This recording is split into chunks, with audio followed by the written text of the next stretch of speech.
Alright, so hi guys, welcome to Physics Simplified and welcome to question number 5 of Kinematics Pathfinder MCQ section. Okay, you can say one of the easiest question. पता नहीं Pathfinder में ऐसा question है भी क्यों. And खैर ठीक है, थोड़ा तो सोच, हल्का सा सोचना है बस, बाकी ज़्यादा नहीं सोचना. When a car passes marks A, ये जो मार्क ए है जब इसको पास करती है तो ड्राइवर ब्रेक अप्लाई करता है. ठीक है, देयरफॉर अब क्या करेगा, ब्रेक अप्लाई करेगा तो डीएक्सेलरेशन होगा, सबको पता है. Reducing speed uniformly from 160 kilometre per hour at A, the car passes mark C जो कि एंड पे है with speed 40 kilometre per hour. Okay, the marks are at equal distances on the road as shown below. तुमने कह रहा है कि where on the road was the car moving with the speed 100 kilometre per hour. Neglect the size of the car as compare to distance involve. अब जरा ध्यान से देखना कैसे करेगी सॉल्व. लेट्स से ये पॉइंट नंबर ए है और ये सीधा दे रखा है कि जो बी पॉइंट है वो इसका मिड पॉइंट है, ए और सी का मिड पॉइंट है ये. ठीक है, तो अगर ये पूरा डिस्टेंस डी है, मतलब अगर मैं इस पूरे डिस्टेंस को 2D ले लूँ, लेट्स से 2D डिस्टेंस अपना पूरा, आसानी रहेगी अपने को. ठीक है, कैलकुलेशन करने में. ओके, क्या कह रहे हैं सबसे पहले देखो क्या क्या डाटा गिवन है कि हमारा जो कार पास है स्पीड यूनिफॉर्म, मतलब यूनिफॉर्म स्पीड से चल रहा है with therefore reducing speed uniformly. अच्छा, जो स्पीड रिड्यूस हो रही है वो यूनिफॉर्मली रिड्यूस हो रही है from 160 kilometre per hour at A. मतलब यहाँ पे जो स्पीड होती है कार की वो 160 किलोमीटर पर आवर होती है पर आवर. ठीक है, एंड पे जो एंड है आपका वहाँ पे स्पीड होती है आपकी 40 किलोमीटर पर आवर. जो आपका एंड पॉइंट है सी पॉइंट, वहाँ पे आपकी स्पीड होती है 40 किलोमीटर पर आवर. ठीक है, ओके. अब आपको बताना है बस कि वेयर ऑन द रोड, मतलब कहाँ पे रोड में आपकी स्पीड 100 किलोमीटर पर आवर होती है. ऑप्शन क्या क्या पहले ये देखो. ऑप्शंस में तुम देखो कि ऑप्शन में तुम्हें वैल्यू नहीं पूछ रहा कि कितने डिस्टेंस पे होती है, बस पूछ रहा है कि बी से पहले होती है बी के आगे. ठीक है, तो अपन थोड़े अजम्पशंस लेके आगे बढ़ सकते हैं. राइट, एट मार्क बी पहला option, between mark A and B दूसरा option, between marks B and C तीसरा option, and D information insufficient to decide, जो कि हमारा पिछले क्वेश्चन का आंसर था. ठीक है, चलो अब देखो जितना डाटा गिवन है उसी से आगे बढ़ते हैं.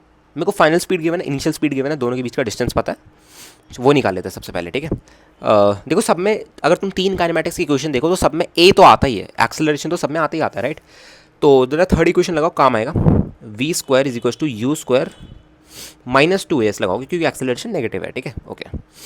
वी स्क्वायर क्या है तुम्हारा, ये आएगा आपका 1600 is equals to U square क्या आपका 160 का होल स्क्वायर.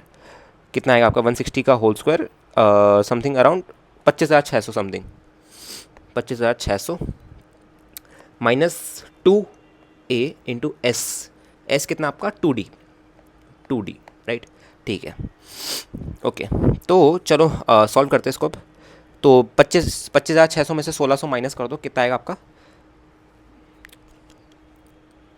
2400. राइट, एक सेकेंड, क्या हो गया मेरे को,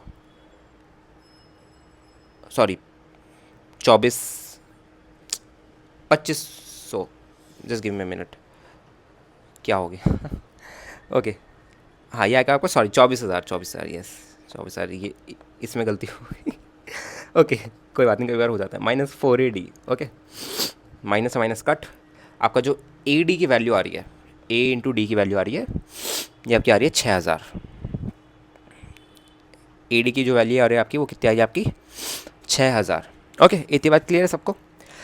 ओके, हाँ 24,000 ही आना चाहिए था. ठीक है, मैं इसमें कन्फ्यूज़ हो गया. ओके, अब देखो मेरा काम क्या होना चाहिए, ज़रा सबसे पहले सोचो कि मैंने ऐसा किया क्यों है. मेरे को ना, मेरा जो मेन मोटिव है वो है कि अगर मैं बी पे वेलोसिटी निकाल लूँ. राइट, देखो तुम्हें पता कि भैया यहाँ पे कांस्टेंट रिटार्डेशन चल रहा है, मतलब अगर बी पे मेरी 120 किलोमीटर पर आवर स्पीड आई है तो इसके बाद स्पीड और घटेगी, तो बी और सी के बीच में कहीं 100 की स्पीड आएगी. राइट, बिकॉज एक्सेलरेशन हमेशा पीछे की तरफ है तो वो स्पीड को घटाएगा. राइट, तो अगर बी पे 120 किलोमीटर पर आवर की स्पीड है तो बी और सी के बीच में कहीं 100 किलोमीटर पर आवर की स्पीड आएगी. ठीक है, बट अगर मेरा बी पे ही 90 किलोमीटर पर आवर की स्पीड है, मतलब ए और बी में वो 100 किलोमीटर पर आवर स्पीड आ चुकी थी, फिर वो घट के 90 आई है 20 पे. ठीक है, तो मेरा जो मेन मोटिव है वो क्या है कि मैं वी बी निकाल लूँ. मेरा जो मेन मोटिव है वो क्या है कि मैं वी बी निकाल लूँ. ऑलराइट, तो ज़रा अगेन थर्ड इक्वेशन लगाओ, बस ए और बी के बीच में लगाओ. कैसे लगाओगे, देखो वी बी का whole square, V square equal to U square 25,600 minus 2AD minus 2AD. अब तुम्हें AD की वैल्यू पता कितनी 6,000, तो 25,600 माइनस आपका 12,000. ठीक है, तो वी भी जो आपका आ गया दोस्त, कितना आ गया आपका 25,600 माइनस 12, एक सेकेंड, 12,000 आएगा, सॉरी ये 12,000 आएगा, ठीक है। ओके, तो जब तुम इसको कैलकुलेट करोगे तो तुम्हें अपने आप मिल जाएगा कि भैया मेरी जो स्पीड आ रही है ना वो 100 से ज़्यादा आ रही है, मेरी जो स्पीड आ रही है वो आपकी 100 से ज़्यादा आ रही है।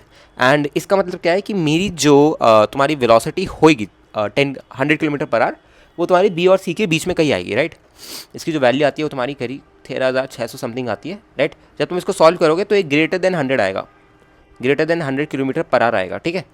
Greater than 100 kilometre per our मतलब वी पे जो स्पीड है वो 100 से ज़्यादा है, और कांस्टेंट डी एक्सेलरेशन है, मतलब अब कहीं बी और सी के बीच में इसकी वेलोसिटी 100 किलोमीटर पर आवर हो जाएगी। ओके, सो हमारा option number 3 is the correct answer of this question.